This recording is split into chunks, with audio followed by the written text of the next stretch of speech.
Yo, we're back with another video, and today we are talking a little bit more about the brand new DJI Action 2.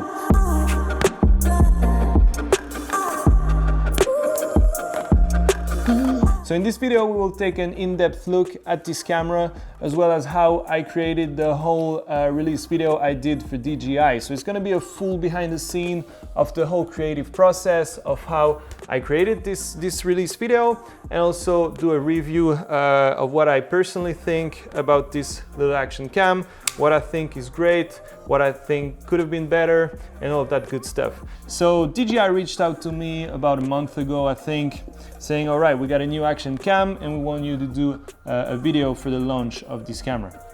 So obviously I said yes, because I'm always stoked to work with new cameras, see what it can do, and also unfold like new possibilities with new innovations with such little cameras. So when DJI told me it's the DJI Action 2, I think my mind got a bit stuck on the word action and I was like, all right, the video's got to be full packed with action shots. So I love outdoor sports, I love playing in nature and stuff like this. So I started looking for different sports that would actually look great on camera to show what this little Action 2 could do. So I started looking into different sports, different action sports. I started reaching out to friends that do action sports and stuff like this, and I came up with a list of super cool sports that I absolutely love and that I wanted to shoot. So first one was downhill mountain bikes, because I do it myself. Then obviously freediving, because this is what I love most, and when you talk about action cam, of course you talk about underwater stuff. Then surfing. Pretty hard to surf in Switzerland, but there's a new place here that is getting super famous called Alaya Bay, and they accepted to welcome me to shoot for this new camera. So surfing in Switzerland is possible, which is pretty amazing. Then what else we did? We did some snowboarding, because I really wanted some cool freestyling stuff. And last thing, we did cliff diving, because I've always loved cliff diving. I do it myself as well, and I really wanted to have some cliff diving shots in the edit. So the first thing I shot is I went to southern France to shoot the freediving part of the video. To be honest, I never thought I would find so many amazing stuff in southern France, just a few hours away from Switzerland. We showed up there and we got some amazing encounters with amazing animals. We've been able to film the second biggest animal of the entire planet, which is the fin whale, just a little bit smaller than the blue whale. We had dolphins, we had a beautiful pod of pilot whales, which was absolutely amazing, and it was a great opportunity to actually see what this camera can do underwater. You can use just the top module, the camera module of the camera, and you can go down to 10 meters with this one, but when we do freediving, we often go deeper than 10 meters, so this is why we need the waterproof case. So it was a great opportunity to first get some amazing shots, and second see what it can do underwater. And so after having shot there for an entire week in different conditions, we shot close to a reef, we shot in the blue with animals and everything. I personally think that when we are at the reef, there are like different sort of structures and stuff like this. The camera is doing totally fine, it's looking great, because you don't have only the blue. But when you're out in the blue, in the pelagic zone with big animals and stuff like this, and everything is blue, then I can see the limit of this camera. It's exactly the same, because before I was shooting, as you know, I do a lot of underwater stuff with sharks and stuff like this, and before I was shooting with the Sony a7 III, which has a color depth of only 8-bit.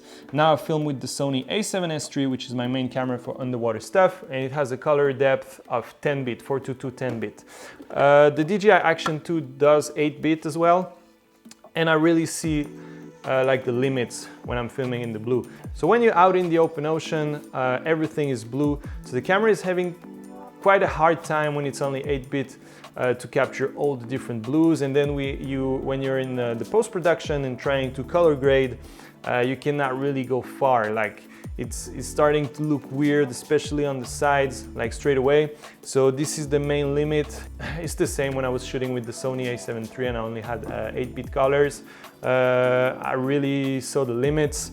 But then when I switched to 10-bit, 422 10-bit with the Sony a7S III, I didn't have these problems anymore. Like the image is just crisp. So So one thing that I think could have been, that I would love to see on an action cam is an action cam capturing 422 10-bit colors instead of just 8-bit. I haven't found one doing this. If you know one that can do that, please let me know down in the comments, because I would be super interested. But yeah, that's the main limit I've seen. Other than that, it's just great. 4K 100 is amazing, because yeah, being able to really do some nice slow-mos in 4K, I think now is a must, especially with when you're underwater. When you don't really control the animals and stuff like this, you don't control them at all well. But yeah, when they come closer, you never know what is going to happen. So it's always cool to be able to slow down the footage. And this is also why I use this little mount here, which is pretty good. I don't know where I got it from. I think I got it from I don't know, like from a long time ago when I was using a lot of action cams. And actually from one normal mount, it divides into two mounts. So you can have two cameras on the same handle, which I think is really cool. That way I can have one set at 4K 100, another one maybe at 4K 60, because obviously the higher you go in the frames per second, the more you will kind of lose quality. I mean, just a little bit, but you know, I'm picky, it's my job, so yeah.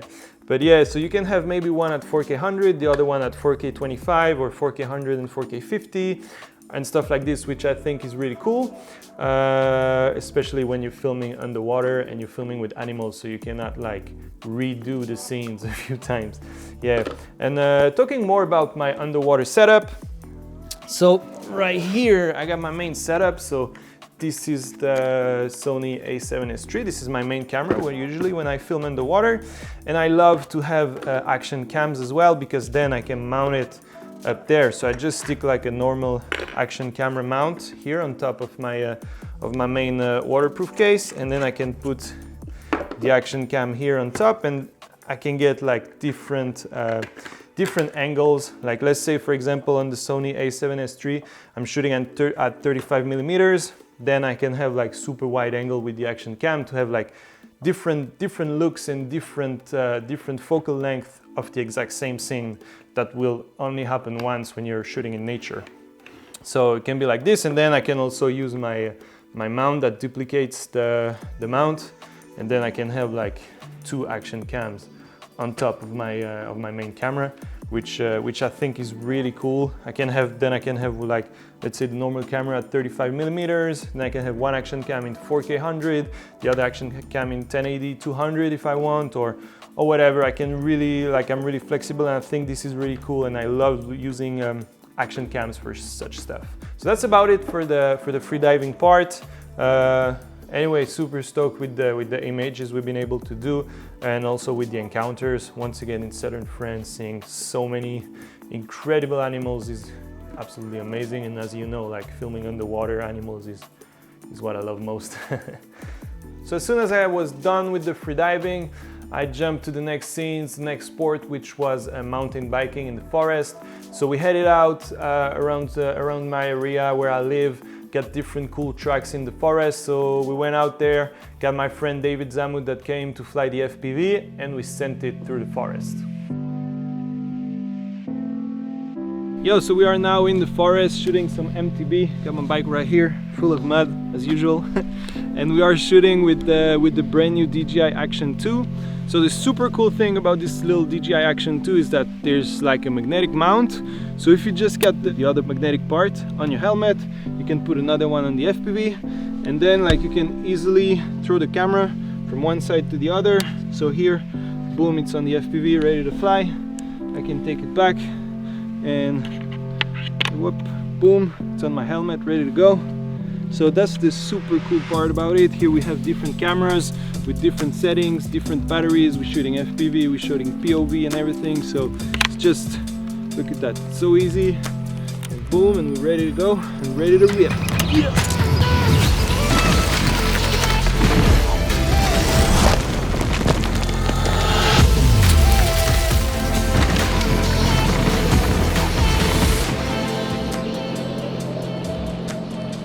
How was it? Well, how was it? Bro, it's good, but it's slippery and muddy. Yeah. But it's pretty cool. But I think you did a pretty good job, huh? Yeah, I got some cool shots for sure. Yeah, bro. Look at the dirt on his face.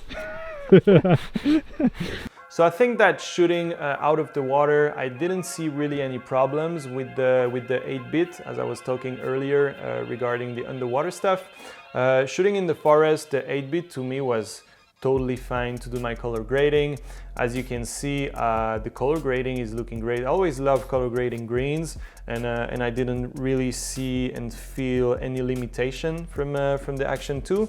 So it did totally fine through the forest. So I think it did really good in the forest. I am super stoked with the images we've been able to do, and also with the color grading and how I've been able to process the footage in post-production. Also, when on the FPV, there was no like jittering and stuff like this. It was totally fine. I'm not really into FPV. This is why I have my friend David Zamut coming to fly the FPV. But I had some dudes on Instagram talking about different softwares to stabilize the footage and everything. I didn't use any of these. I just took the images straight out of the camera and into Premiere Pro, and it was totally fine. Like, it was just, to me, it was like the stabilization was absolutely perfect. So yeah, that's about it for the bike. Then after the bike, I went to the surfing. Yes, surfing in the Alps in Switzerland is now possible. It's called Alaya Bay. You can go check it out. It's absolutely amazing. It's like it's like a wave garden. And I found a friend called Gab. He's a really cool dude. He was motivated like straight away to come and film this, and he's a really good surfer. So we did 2 sessions, one during daytime and one during nighttime. During daytime it did totally fine, and then it's maybe more interesting during nighttime, because we did a session during nighttime, and this is where I really used the 4K 25. So that was really cool, because I had both. So one camera was set at 4K 100, but then when you're shooting at 100 frames per second, your shutter speed has to be 1 on 200. And the other camera was at 4K 25. And then, so when I'm 25, twice 25 is 1 out of 50. So the shutter speed always has to be twice the frames per second. So therefore, shooting at 25, you're gonna have some much brighter footage when shooting in low light. So it's better to shoot at lower frames per second, but then you cannot really do any slow-mos. So yeah, I had both. So I had the options. Either I wanted no slow-mos, but the best quality, because lower shutter speed, brighter, which means also lower ISO. And if I want some slow-mos, then I use the 100 frames per second. I don't even think I used 100. Maybe I used just 50 frames per second. That way the shutter speed was 1 on 100. So it's brighter, but then it's bumping up the ISO, and then you get the same troubles when low light. Like, the low light on these small action cams isn't really good. But once again, when you use the denoiser, of course the footage is not perfectly clean, but when it's in an edit, I think it's doing totally fine. So yeah, that's about it for the surfing part. It was an absolute blast to be able to surf in the Alps. And as soon as we were done, we just hopped in the car, went up the mountains, and surfed something a little bit different.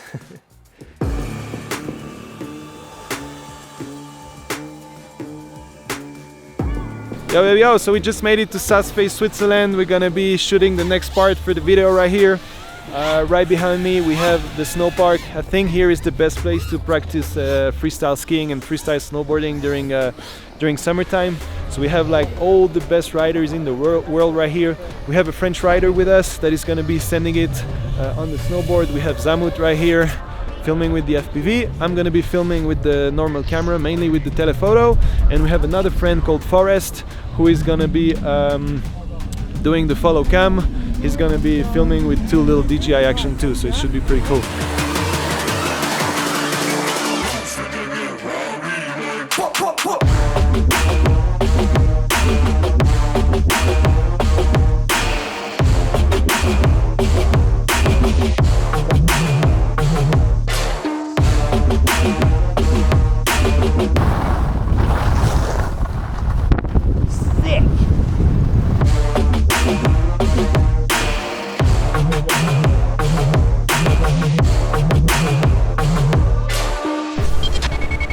Alright, so we mounted 2 different cameras because we wanted to make the most out of each jumps. We shot for the entire day, but like he did like, I don't know, 10 to 20 jumps because it took quite a time for him after the line to go back up and everything. So that way we had one camera set in 4K 100 frames per second, and then the other camera was set at 1080p 200 frames per second. That way if I want some really cool slow-mos, I can use the 200 frames, and if I want a better quality, maybe even cropping, I can use the 4K 100. I can still slow it down. So that was pretty good. And yeah, that way I think we got some super cool shots. We got different shots, all types of shots covered. So we had the camera, we had the FPV. So we had, for the FPV, we just mounted, same as we did for the bike, we just mounted the top part of the camera. For the skiing, the follow cam, we mounted it like this. That way we had like the SD card down there. Also a very cool thing, like it was cold up there, but not like crazy cold, but one battery lasts for the entire day. Like usually my experience with action cameras, usually when it's cold the battery is shit. Here it did really well, like didn't have to change the battery for the entire shoot, so it was really good. And with that being said, now we are off to the next shooting location, which is gonna be the cliff diving. Boom! So we are currently in the forest looking for the spot, like for the cliff where they're gonna jump from. I would have loved to jump as well, but I will focus on doing all the filming. So we've got two young cliff divers here with us, and these dudes fucking sand. So as usual, it's gonna get sandy as fuck, and it should be pretty cool once again. We got Zamut again, David Zamut gonna do the FPV, and then we got another friend, Uncle Tibbs. He's gonna do some photos behind the scenes and stuff like this, so should be a pretty cool day once again. And it's gonna get sandy once again for sure. Just made it to the cliff. Wow, look at that. It's like, how high is it? 17 meters. Wow. First spot. That's not even 27? What you said, bro? 18, there's like Well, bro, it's 16, So here is 17, you said? 14 over here, yeah, 17 here, 17, 18, 16, 14, and that's the 3 spots for the first spot. Yo, bro. Well, I'm What scared, you think, huh? bro? You I'm scared of from what? of the height, you know? So I would never jump down there. All right, so everyone's getting ready. We've got one of our cliff divers down there. He's checking for the depth, for the jumps. Don't know if you can see him.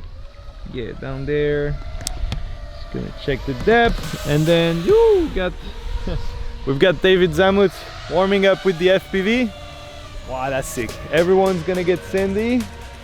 That's the kind of shoots I love. Woo!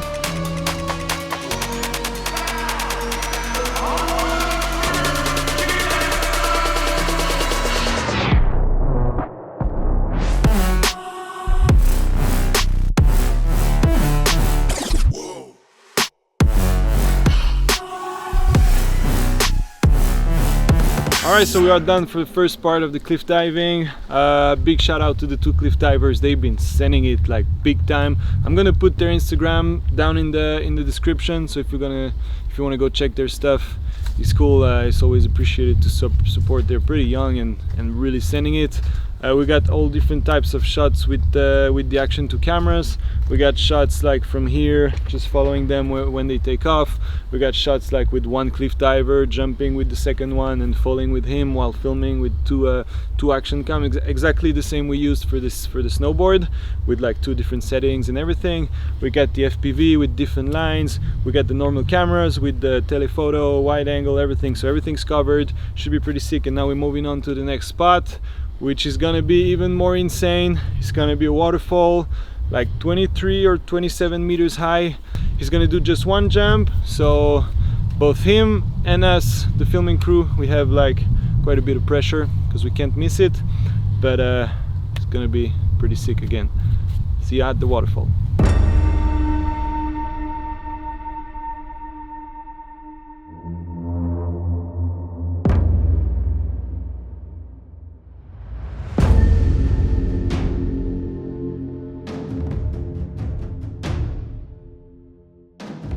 This is the big one. There's the waterfall down here. There's loads of water right now. They are right here. Whoops, right here. and they're gonna try and jump from there. We're checking maybe there's too much water to jump right now, but if we do, it's gonna look insane. So that is the spot right here. Julien is here getting ready. Look at how much water there is. Maybe he's gonna jump either from here or from here. Here's like 23 meters I think, and there is like 20.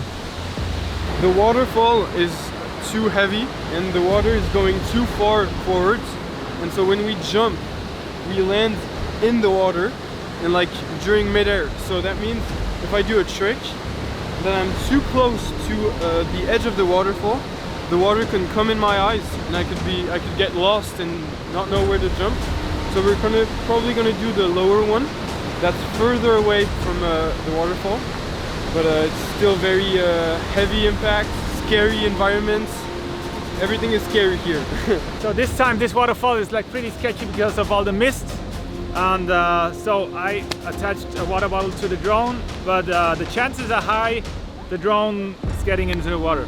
Like when there's getting mist on it, it could be like it will lose control and get into the water. So that's why my nerves are a bit like you know, you see this? Fuck yeah. But we'll see. I'm gonna send it anyway. Okay. But I think I will come from behind you and like diving with you. Does that work well? Or like this? Yeah. So you come here? Yeah. That way we can see you or him and the waterfall at the same time. So I'm coming like, this is you, and I'm coming like from behind, like, and you're here jumping, and the waterfall is in the back. So I'm gonna say 3, 2, 1, go, and I'm gonna hear the drone. Yeah, you hear the drone. And when it's here, yeah, I jump. for sure. You're gonna do this. Let's go, bro! Boy! Let's go! Does it work well? Pressure is high, pressure is high. Everyone gotta nail everything, like the shots, the jump, everything. Gaspar is gonna be in the water with the action cam, filming from down below. Zamut is gonna do the FPV. I will be on the other side filming. Unschlet is gonna be here filming. And the boy Julien is gonna fucking send me.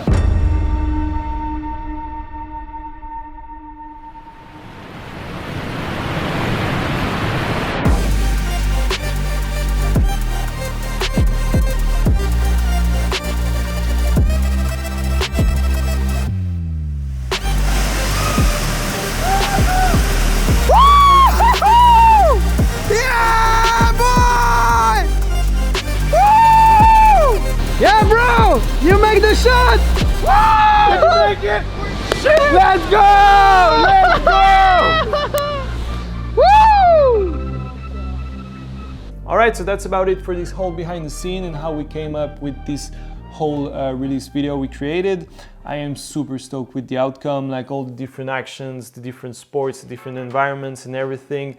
I think it really shows like all the different possibilities of this little camera and the different fields you can work in, like whether in the water, out of water, in the cold or whatever. Yeah, I think it's really, really stoked with how everything came together. Now what I really loved about this camera is the new magnetic thing. So being able to just like put it on your helmet, then on the FPV, switch cameras and stuff like this without having to deal with screws and stuff like this. I think that's a super cool revolution for action cameras. Another thing I really loved about this camera is the battery. So you can have like different batteries like this in your backpack and just switch them. Plug them into the camera and stuff like this, and while you like moving from one location to another, you just leave them together and it's going to recharge the camera module. So if when you arrive on location and just want to shoot with the camera module, it's going to be fully recharged. And also the battery life is really good. To my experience in the past with action cameras, battery is always shit, to be honest, especially in cold conditions. With this one, we had no issues. Even when we were shooting the snowboarding high in the mountains, we used just one battery for the whole day. So yeah, battery life is really good. And another thing I really loved is the first time I use an action camera that does 100 frames per second in 4K, up to 120, but I usually use 100. And it was amazing. I mean, the quality, out of the water, the quality is absolutely insane. In the water, as I talked again, there are some limitations, I think, especially when you're in the blue, you really feel the limitations of the camera. But yeah, 4K 100, the quality is, to me, is totally fine, totally crisp. It's really good. And also for FPV, as I said, I'm not an FPV pilot, but the FPV shots are looking perfect. No need to stabilize in post. So yeah, also really cool for FPV, also because it's really small, so it's lightweight. So you want a small camera for these small drones. And yeah, I think it's the perfect camera for FPV. Once again, you use just the magnetic thing to put it on and off, and this is great. Then on the other side, if there is one thing that I would have loved to see, as I mentioned earlier, it would be having 422 10-bit on this camera. Even if it would mean having like a bigger camera, that would be no problem for me, because I don't really care about like using a camera, like an action camera that would be slightly bigger, as long as you really get like all the stuff you need as a professional filmmaker. And yeah, so that. I think that's the only thing I would love to have. Having more than 4K, I don't think it's really needed. Like, you can crop in post maybe, but even in 4K you can crop a little bit. If it's in an edit, you don't really see it. You can use a digital zoom on it, but I think it's useless, because then you can just zoom in post, it's the same. But yeah, just saying. And then last thing regarding photos, I cannot help you guys because I didn't shoot a single photo with it. I just focused on the video part, and I hope regarding the video part, this video helped you. I hope you enjoyed. Once again, let me know your opinion in the comments. Let me know if you would love to see more of these in the future as well. It takes quite a lot of time for me to create these videos, and as you probably know, I'm like working full-time on different projects all the time, so I don't always have time to do such videos, but when I can, it's always a pleasure for me to do them. So yeah, so if you enjoy such content, feel free to subscribe. It helps me, it promotes the channel as well, and will also allow me to do more behind the scenes tutorials and stuff like this in the future. And with that being said, I'm back outside because I have another project to finish that is coming out next week, but I cannot tell you what it is yet, even though maybe most of y'all already know. All right, peace out.